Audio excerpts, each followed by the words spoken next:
Tales Under the New Moon, in Storm's Wake. You have a letter, Raha. It had been some time since the turmoil of the final days, and Grahatia was making the most of a rare moment of quiet with a leisurely lunch out in the midday sun. Duty would eventually call him back to the Baldessian Annex, however, and he had barely arrived when Krau emerged from the office to greet him. In her hand was an envelope marked for his personal attention, a rare occurrence as nearly all missives the students received were addressed to the collective. He examined the envelope and the elegant Eorzean script in which his name had been written, noting that the sender's name was curiously absent. Availing himself of a letter opener from Ojika's desk, he quickly extracted the missive, and had barely begun to pore over its contents when a sudden, sharp gasp escaped his lips, drawing quizzical glances from Krau and Ojika. In disbelief, he read the message again to confirm his eyes were not deceiving him, before turning to his companions in bewilderment. "I've been invited to Doma for a private audience with Lord Hien." "Lord Hien?" Krau repeated doubtfully. "What business does he have with you?" "I should very much like to know that myself. Had he bade me bring our adventuring friend, I could understand it, but I haven't the faintest idea what he could possibly want with me." Graha flipped the letter over and held it up to the light, searching for a clue, some hidden cipher or sign that might explain this unusual correspondence, yet none was to be found. Conceding that there was no secret subtext, he began to contemplate how best to proceed when the Warrior of Light's stories of Doma sprang to mind. "Well, I can hardly reject an invitation from the great Lord Hien," he pondered aloud, hoping the words might convince his colleagues that duty and obligation were foremost in his thoughts. But the smiles playing on their lips quickly gave the lie to that. Donning what he hoped was a neutral expression, he ignored their knowing looks, and the burning of his cheeks, and set about making preparations to depart forthwith. Passing through Kugane, Graha made for the small fishing village of Isari in the Ruby Sea, where a chartered skiff awaited him. From there, a gentle tide bore him along the One River, all the way to the Doman Enclave. No sooner had he disembarked than a towering lupin welcomed him with a graceful bow, introducing himself as Hakuro, a retainer of Lord Hien. In keeping pace with the wolfman's giant strides, Graha scarcely had time to take in the distinctive architecture of the enclave. Ornate stone walls with round gates and fan-shaped windows lined either side of the street. He caught glimpses of craftsmen hard at work within, but quickly averted his gaze, lest he be distracted from the purpose of his visit. Duty first. At the end of the road stood a manor nigh as grand as the mountains behind it. According to Hakuro, the structure had once been the residence of the Enclave's magistrate, but had since been renamed the Kienkan, roughly translated as the Swallow's Homecoming, and had served as Lord Hien's domicile since the end of the imperial occupation. Hakuro ushered him inside, and swiftly guided him through a labyrinthine series of halls. There was a uniquely floral fragrance in the air, though it was unclear if the aroma was inherent to the aged wood, or if the halls were purposefully scented. In any case, the serene surroundings did little to settle his nerves. As Graha struggled to recall what he knew of Far Eastern customs, he made a point to be mindful of his posture. He was no envoy, nor less an emissary come on stately business, but even so, his time as the Exarch had taught him the importance of appearances. I remembered that much at least. At last he reached the center of the maze, and there, sitting cross-legged in a massive chamber, was the man he had come to see.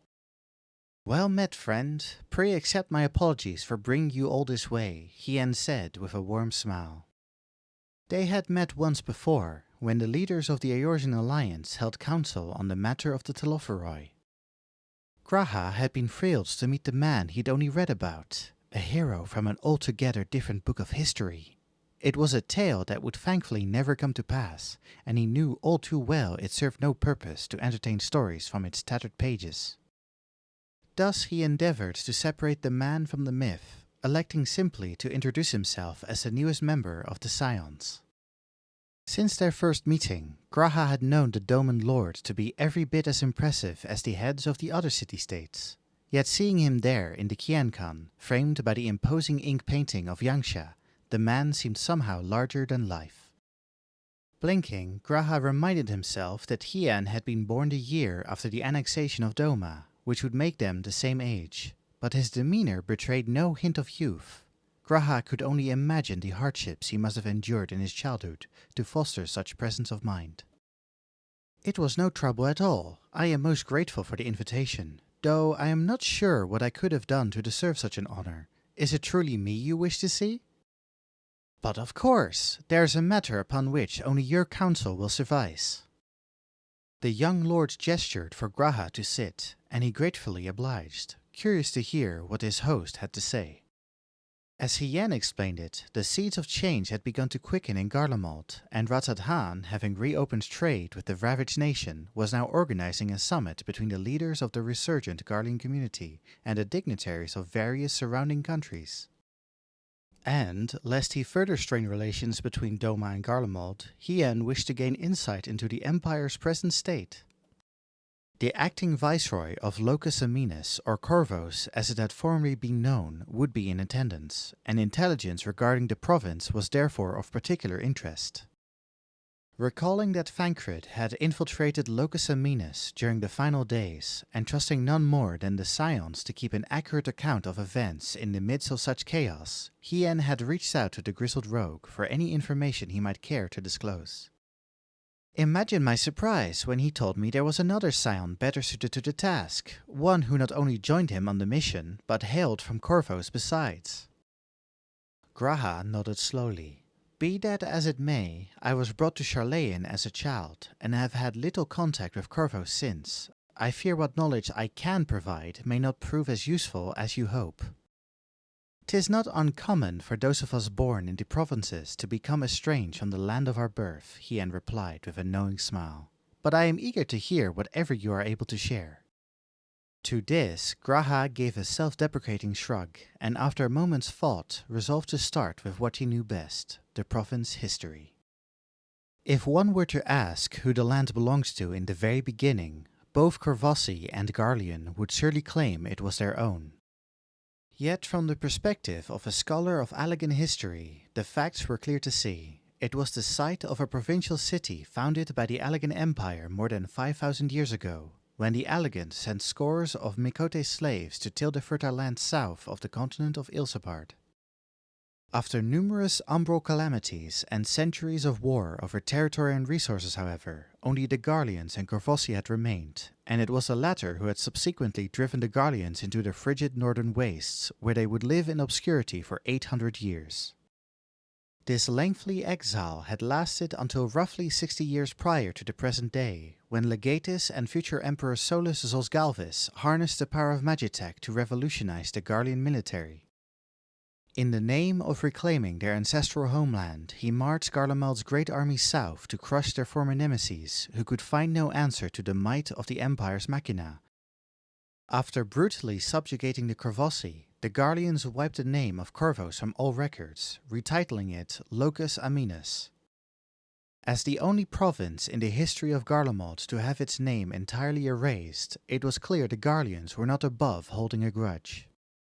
To think it has been more than 50 years since the name Corvos became all but a footnote in the annals of history, Hien murmured, no doubt imagining what might have become of Doma had it met a similar fate. Graha nodded. Thankfully, its legacy lives on in the city that remains, and the culture that survives there to this day. Yet it should not be forgotten that those who have taken the helm of governance were born during the period of imperial rule. Graha remembered vividly the Corvosi response when the final days had arrived. Even allowing for the fact that it was a calamity without precedent, they had been slow to act compared to neighboring Ratadhan.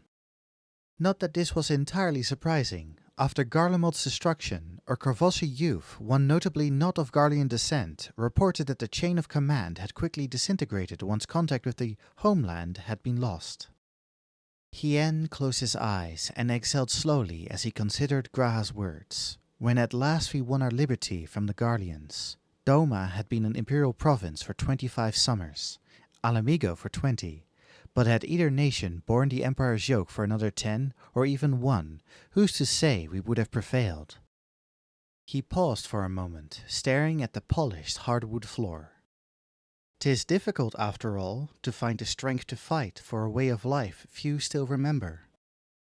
Aye, he continued, I can think of no force more formidable than time and its inexorable flow. Had it not been for my parents and the guidance of my mentor Gosetsu, I cannot say with any certainty that my conviction would have held through the years. It may well have been washed away by the tides of time, my imperial education molding me into an altogether different man. I doubt there is a doman in this world who has lived a life free of the wages of imperial rule. Hien's face darkened as he recalled the suffering visited on him and the other children born during the imperial occupation.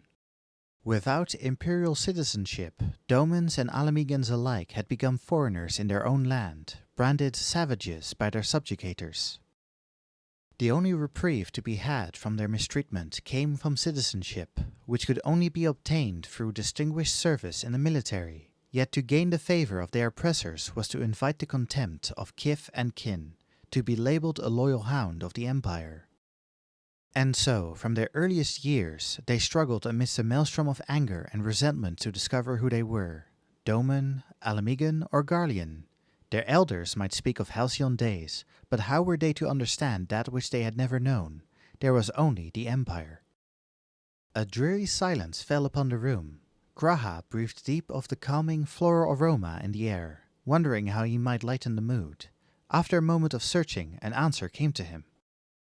Historians and archaeologists, like myself, attempt to identify the turning points of civilizations, where one era ends and another begins, yet the reality is not so black and white. Rulers come and go, as may a country's name, but the people remain. Life goes on. When the winds of change blow, they set their sails accordingly, becoming the pioneers of a new generation, their course leading them ever onward, be it unto joy or sorrow. And when, centuries later, we scholars look back upon their journey, we see the history not of a nation, but of a people. Hien gave Graha a look of faint surprise before bursting into laughter. Forgive me, my friend. It was not my intention to sour the mood, and yet I do not regret it, for I have been rewarded with some unexpected morsels of wisdom. Graha shrank back, his face reddening. Mayhap I spoke too freely. Not at all, you but spoke your mind. 'Tis little wonder the sounds welcomed you with open arms, though for a moment I could have sworn I was listening to the words of a wizened sage. Graha's ears drooped in embarrassment as Hien erupted into laughter once more.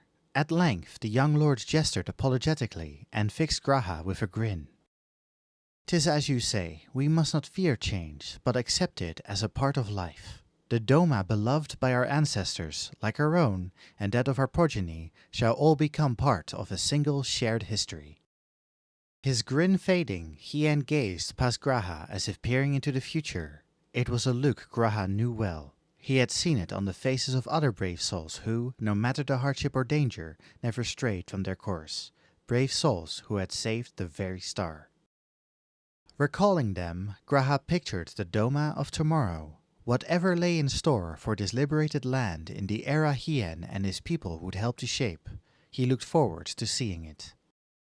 Well, Hien said at last, I suppose there's nothing for it but to make the most of this summit, and set our sails accordingly. Come, tell me more of Corvos. I would know of its delicacies. There is no better way to find common ground with another than through his belly. Hien stood as he spoke, pausing when he saw the look of confusion on Graha's face. He chuckled softly. Surely you do not think me so heartless as to make you speak of such delights on an empty stomach. You have travelled far to answer my questions, and as my honored guest, you shall taste the best Doma has to offer. Graha's stomach growled in response. His confusion quelled, and appetite duly whetted, he stood up and together with Hien exited the Qiankan. Across the One River, he could see the ruined remnants of what once stood as the very center and symbol of the land, Doma Castle. Yet the enclave was bustling with people determined to restore and rebuild. Even after the storm of blood, the people remained to usher in the dawn of a new era, and life goes on. Thank you for listening to Tales Under the New Moon in Storm's Wake.